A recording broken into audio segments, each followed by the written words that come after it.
Hey YouTube, Untamed here. So the 4Runner is near complete. I say near because really the only thing I have planned left to do to it is the Westcott Designs lift kit front and rear. So the perch lift kit that they sell for the TRD Pro Fox TRD tuned suspension here, as well as the BFGoodrich KO2s that are currently on the Lunar Rock over here. So we're swapping over those tires. We're keeping the lift on it, but we're going to be putting the stock tires back on this as we sell it, as I'll actually just be selling it back to Toyota. Alrighty, so I'm going to show you the final thing that I added, and that is that Westcott Designs rear ladder. Honestly, a lot of people painted this to be a bigger pain in the rear than what it ended up being. I thought it was actually pretty easy.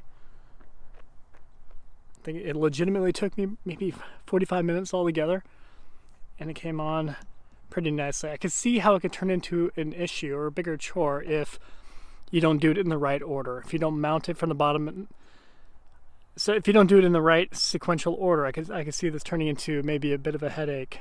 But for me, and I can maybe walk through that in a different video, exactly what I did if there's interest in it. But mainly I just wanted to show it to you with it actually on.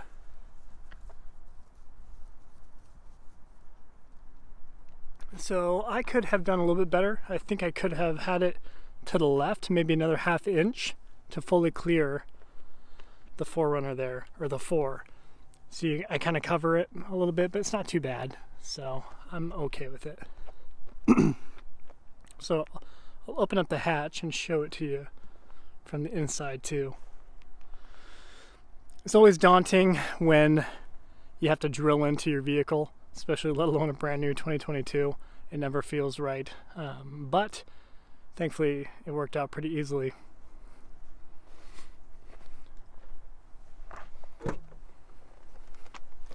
So one bummer is I need to,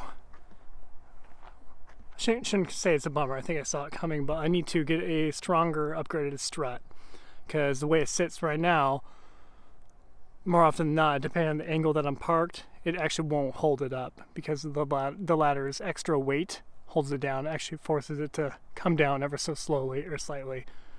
So I'll be upgrading these guys here, which I imagine will be very, very simple.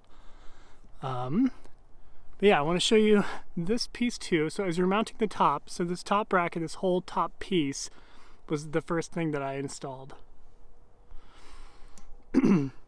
And all the videos I watch said, you know, you're doing it right if this is directly in the center of the hinge here.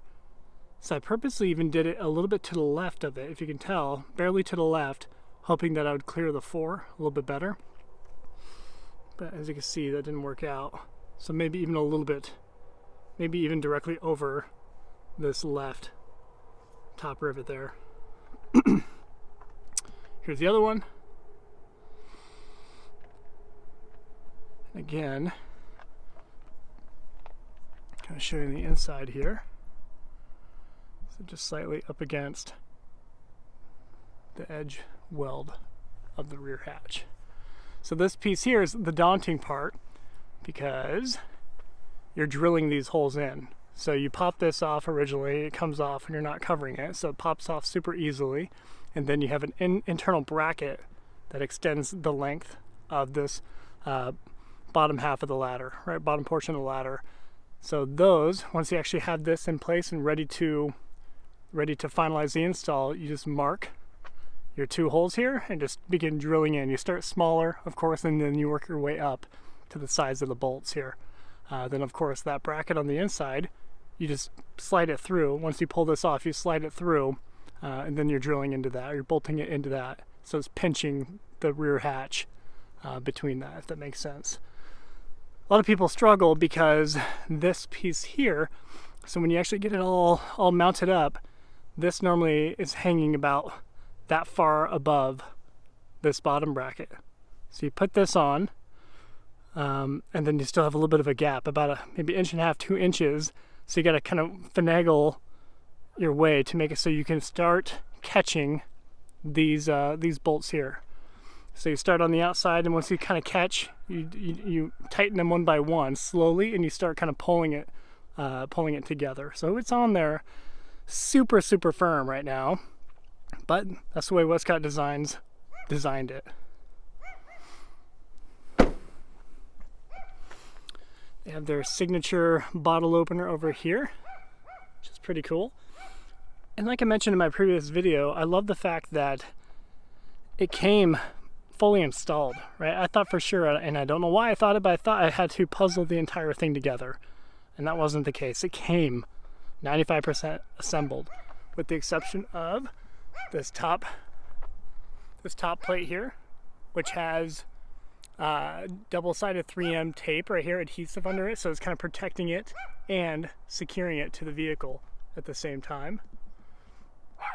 So you got this piece here that you had to bolt this into, as well as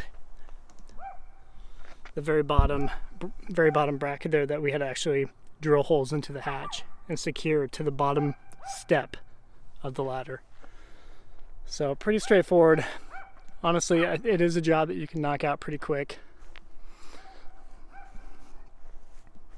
And again, if you guys happen to have any questions about it, feel free to shoot me a note. But there she be. And I think it looks awesome. I'm loving it. With this, all the blacked out accents is really bringing this lime rush together. The nice lighting helps out a little bit too.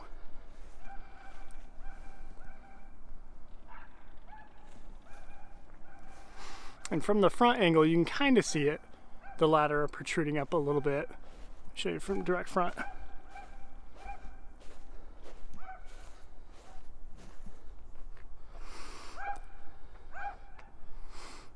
Maybe not so much from the straight on, but it is just a little bit higher back there.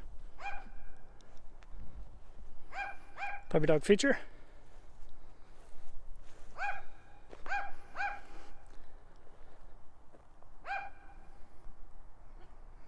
But yeah, so the next time I do a video of this will be in its quote-unquote final form. That is with that lift and the KO2s. So I'm excited to share that with you guys.